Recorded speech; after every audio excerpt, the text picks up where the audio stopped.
This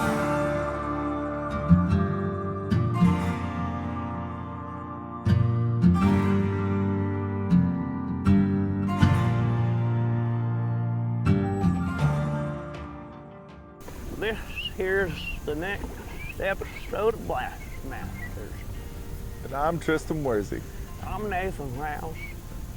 Gone country. We've gone country. Look at our These boots. boots. We're out here trying to find Paul Worsey, retired Emeritus professor. Retired Emeritus professor. He's gone walkabout on the Ozark Mountains. Yeah, sometimes you can find him by just being real quiet and listening for that laugh. I think we can hear it. Oh, that's a rare sighting of Paul Worsey. Also, sometimes you can hear him yelling, "Fire in the hole." Fire in the hole! Did you hear that? I think we might have found this elusive Emeritus professor like. Nice. Let's go get him.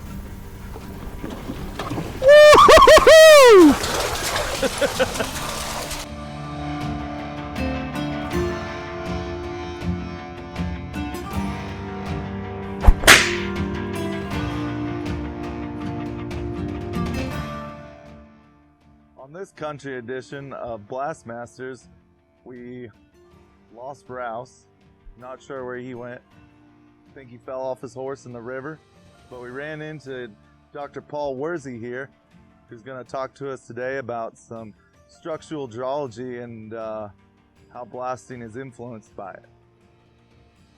Guys, behind me, we got this here limestone. Okay, and limestone's a sedimentary rock, and we find it here in the Midwest all over the place. Okay, and in the Midwest, it's pretty well horizontal, and it's distinctive because it has these big bedding planes, these big horizontal bedding planes behind me.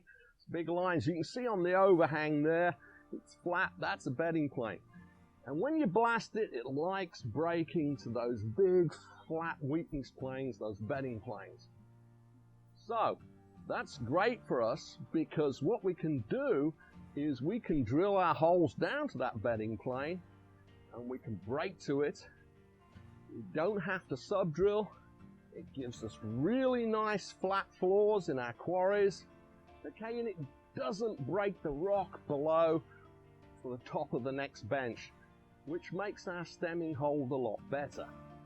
Now, if you go somewhere like Appalachia, you're kind of screwed because it's like all the rock there's on LSD. It's sort of folded all over the darn place, okay? And it's metamorphosed. But here in the Midwest, we got this nice, big, massive limestone chute. So, what we'll do is we'll drill our holes down to a good horizon where there's a bedding plane and generally shoot to that, and that gives us a nice flat quarry floor. But you've got to understand that if you're on your first pass on a quarry, then the top topography is going to go up and down a little bit. And I remember being up in Iowa. I was teaching a rather large course to a big quarrying company, and one of the superintendents said, "Hey Paul, can you come to my quarry? I got a problem with floor." So we're talking on the way to his quarry, which wasn't far away, and I say to him, "Well, you know, how big's your hole diameter and what's your face height?" And he goes, "Oh, it's always 30 feet, and we always drill 30-foot holes." So I walk into the quarry and look around, and the top of the quarry is like this. It's not a constant 30 feet. So he's shooting, he goes, "Look, here's this toe," right? All of a sudden it comes up 4 feet, and it's just a problem with my loaders and my trucks and everything, and it's not flat. I said, "Well, your bedding plane's fairly consistent, not quite horizontal, but not bad. But your top of your quarry is going up and down. And some places it's 20 feet, and some places it's like 35 feet. And he was getting to one of those high bits, so what happened is holes weren't going down far enough to that bedding plane, and the holes were coming up. And then when it was shooting, it shot to the next bedding plane upwards, and he got this huge big step in his quarry. So, okay, most important, you've got to measure your face height if you're going to shoot to bedding planes. Otherwise, you're going to have big steps in your quarry. What do you do when you don't have a nice bedding plane to shoot to? What do you do with your sub drill? Okay, if you don't have nice bedding planes, generally you're going to have to use sub drill. And what you'll do is don't go over about 1/3 of the burden. That's a good rule of thumb. So if I've got a 8x12 pattern, for instance, 1/3 of 8's around about 3. Okay, just a little bit more. So I wouldn't go under 3 foot. You can't go to your driller and say, oh, I want you to do 2 foot 8 inches sub drill, because he's going to look at you and go, darn college kid, right?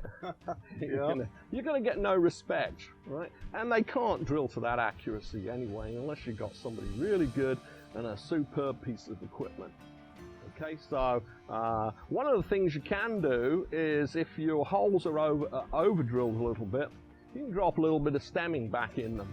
And sometimes when you drill holes, a little bit caves in anyway, so people might drill them a little bit deeper.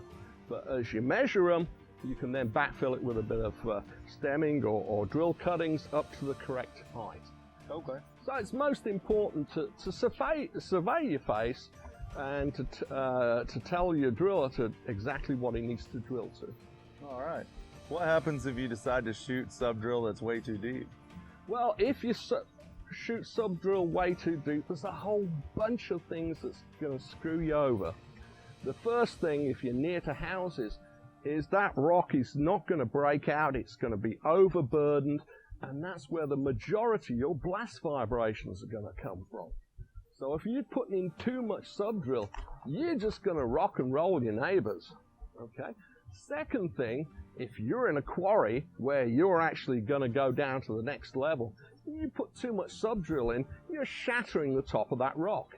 And then that means when you bring your drill in for the next bench down, it's going to be all crappy, and your holes are going to cave in some of the time. And the other thing, because it's all broken, it's not going to hold that stemming very well, so you're going to get a lot of stemming blowouts. That's no bueno.